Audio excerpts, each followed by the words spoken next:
Late last year, strangers started seeing other people's ChatGPT prompts. Not in some hacker form, in Google Search Console, a boring analytics tool for website owners. Some were more than 300 characters long. Personal stuff. One investigator counted about 200 of them. OpenAI called it a glitch, affecting a small number of search queries, and said it's fixed.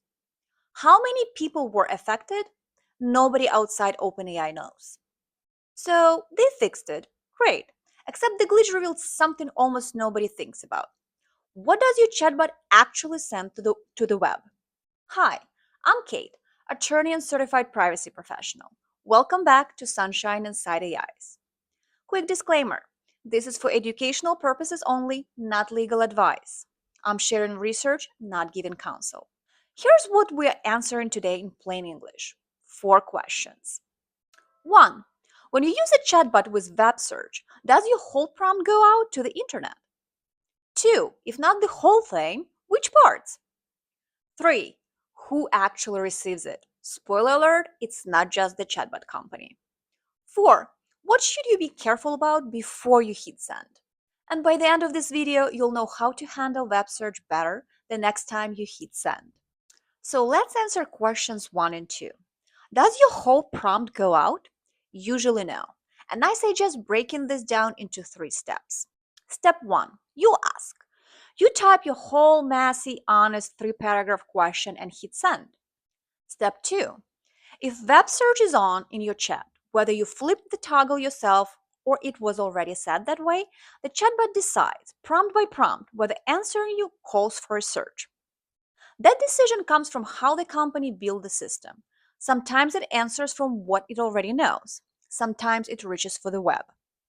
And here's the thing, it doesn't ask you first. There is no pop up that says authorize this search. You hit send and the decision's already made. Now, some chatbots show you the search happening as they work, sometimes even the exact query they ran. If watching machinery move is your idea of fun, you'll catch it. Step 3. The chatbot rewrites your prompt into one or more short keyword style of searches. And that's what goes out by design. OpenAI's own example, you ask, what are some good restaurants near me? And the search that leaves is top restaurants, San Francisco. The full story is supposed to stay home. A search sized version ships. Microsoft says its version sends a few words informed by your prompt. Your full prompt stays out unless it was already very short. So, for once in this industry, brevity is working in your favor. And where does that rewritten search go? To a web search service of the company's choosing. A separate service sometimes run by another company entirely. Your chatbot doesn't search the web itself, it has a guy. Sometimes the guy works in house. Documented setup strip it out of your account details and your device's address, but your proximate location can ride along because a search for best divorce lawyer isn't useful without knowing roughly where you are. Here's the part that matters. Once that little query leaves the chat, it may be governed by the search provider's terms, not the privacy settings you configured in your chatbot. Your toggles live in one house, your query just walked into another. To sum this up, your whole prompt usually doesn't go, a shortened, rewritten version does, and the system may decide when, without asking you first.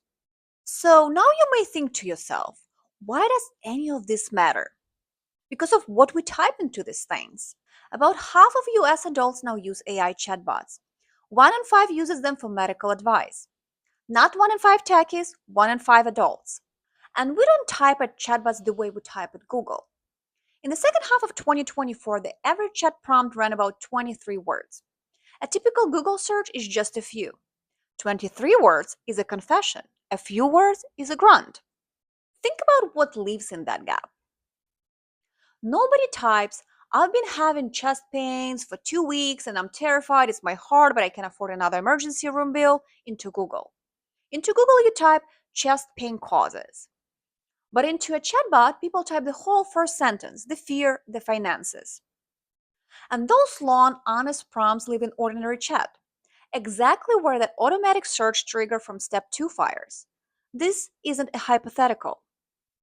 Researchers who studied real-world chatbot conversations found sensitive information showing up in places people don't expect. Personal details surfacing in nearly half of something as mundane as translation requests. You're not searching anymore, you are confiding. And sometimes the machine turns around and searches with a shorter version of what you said. So now we know that we usually spill more information to a chatbot, and then some of it goes to the web. Then the next logical question is who receives your written query and whose rules apply once they do? Here's the pattern across the industry. The chatbot's privacy policy covers your chat. The search query it generates, the policies point downstream to the search provider's own terms. Read the fine print and you find some version of handle according to their policies, not ours. Now, credit where due. Microsoft is the clearest documenter of this entire layer. No major player spells out what happens to the generated query in such detail. And it puts commitments in its product terms. Search queries don't feed ads, don't train the models, don't get used to improve the search engine. In writing, which in this industry counts as a love letter. And even there, here's the big limitation. By Microsoft's own documentation, its enterprise data protection agreement doesn't apply to those generated search queries. Neither does its health privacy compliance. Neither does its promise to keep European data in Europe. So the search engine genuinely operates as a separate service under consumer grade terms. And notice what all of this documentation has in common. It's the company telling you what happens. And I found no independent study measuring how much sensitive content survives from a personal prompt into the generated queries. The clearest public look at raw prompts hidden this pipe came from a bug, not because anyone chose to show us. So, for any chatbot, you've really got three questions. What can you see? What have they promised? And can anyone check? Right now, that third one has no good answer. So, the query that goes out is shorter than your prompt. And shorter sounds safer, right? Here's why I wouldn't relax just yet. First, the rewrite doesn't only subtract, it can add. OpenAI documents that when memory is on, facts that chatbot has stored about you can be woven into the outbound search query.